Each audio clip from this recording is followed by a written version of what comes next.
Hi, and welcome to our case study on how we were able to bring $283,000 out of a single vendor negotiation. In this case study, we'll talk about the diagnostic that we performed, the negotiation plan that we put in place, and finally the results of that negotiation that allowed us to unlock $283,000 in added margin for this company. Let's jump right into it. So this was a CPG manufacturing company that bought most of their raw materials from a single vendor. Had a high concentration of supply. 80% of their purchases came from a multinational company. They had strong seasonality across their entire portfolio, which led to having to use credit cards and lines of credit to finance their operations, especially in those slower months. They had stagnant growth and stagnant cash. For them, the last couple years had been a replay of the prior year, right? They had been growing for the first 5 years of their operation, but the last two, they had been operating for 7 years, or had been stagnant. And one of the first phrases I heard from one of the owners was that this was impossible to negotiate. So what did we do? Well, we run a diagnostic of their commercial relationship. And this is what we found. Well, they had not reviewed their contract, which left money on the table. They had increased their volume, even though they were stagnant. But from the inception of the company to the moment they were stagnant, their volumes had increased, but they had not reviewed their contracts. There was no margin analysis, which led to profitability. The company was pushing all products with the same amount of energy. They didn't know that some products could bring in more profits than others, and they were pushing all of them at the same speed and with the same energy. There was no seasonality cash analysis, which led to increased financing costs. This is interest, right? Especially in those lower months when sales are not there, you need to finance your operation. There was no product mix strategy, which led to cash constriction. Sometimes you can bundle some products, sometimes you can discontinue some products, sometimes you want to create new products. The company was not doing that. But the reason for that was not lack of initiative. They just didn't have the margins to achieve that, right? How are you going to start a new product or increase your sales force if you don't have the margins to show for that? Finally, and the most important part, there had been no proper communication. Right? The company was taking the price from this large multinational company, but they didn't give them visibility of their business. They didn't share what they were going through, their constraints, their limitations, and that was critical, especially for this negotiation. So how did we approach this, and how did we change that mindset that this was impossible to negotiate?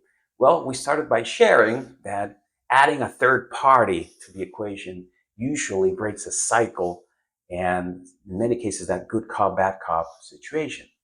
And we're going to explain that right away. Usually when you're dealing with a large vendor, they assign you with an account manager.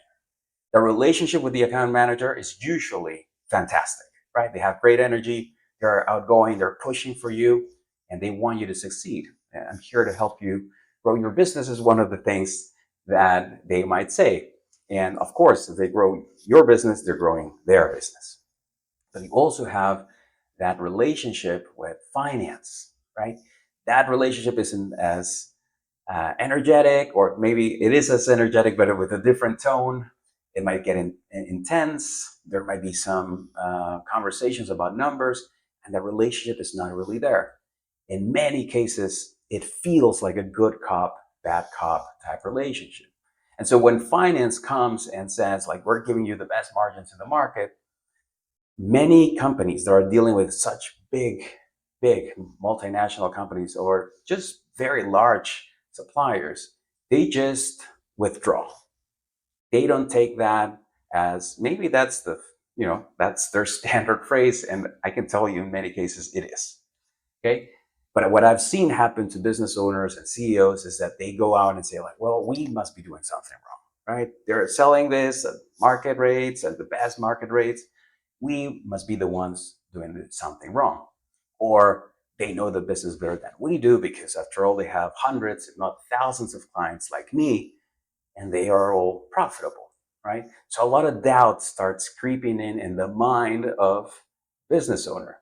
we'll get there once we scale, right? This is always another one. Like once we get to that sales level, we're going to get there.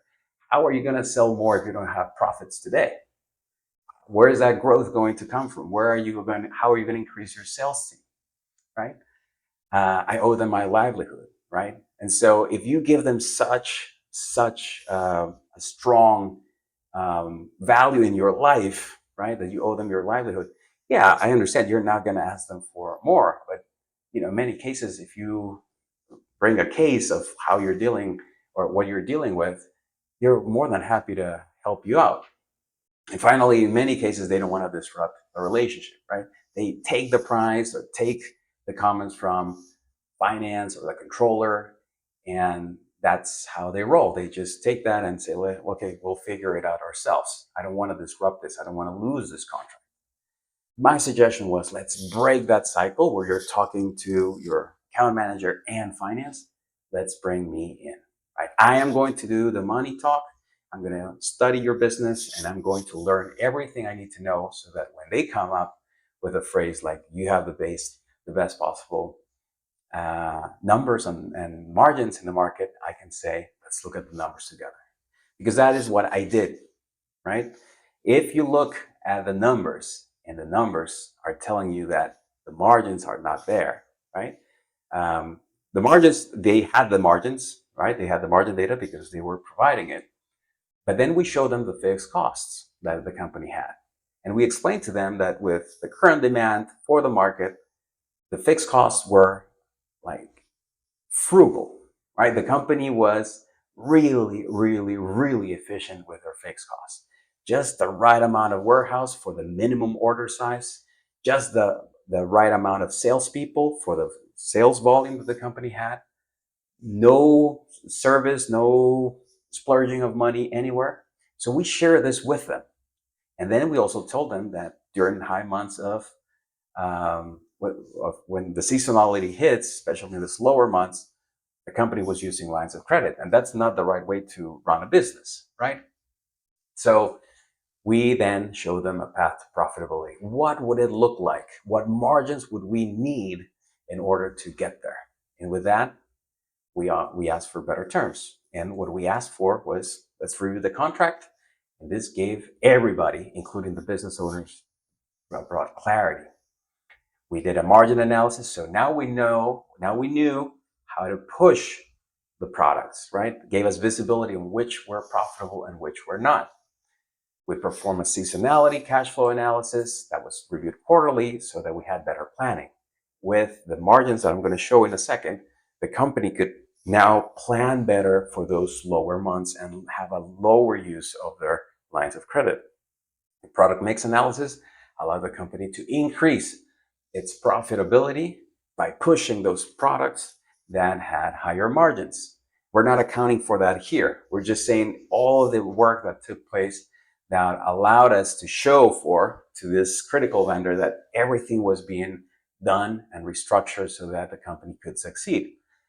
We incorporated a communication plan to the vendor, which brought transparency, right? We shared with them our numbers. We told them what we were going through, and we improved the margins with that.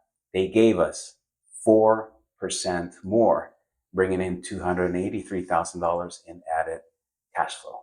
So if you would like us to help you negotiate certain terms or all terms with your vendors, we run a 100% free assessment of your commercial relationships that you get to keep in case you want to implement it. But if not, we run a 90-day no-cost implementation. This specific case study talks about 28 days, but we can go through more vendors than one for you. We don't charge any upfront costs. We only charge based on the results that we bring to you. We want to bring value to you first. We don't charge retainers or hourly fees. So if you would be interested in having a call with us, we would love to hear from you, learn about your business, learn about you and your goals, and then we can see if we can be of service to you. I hope this case study helps you, gives you insight, and I hope you have a great rest of your day.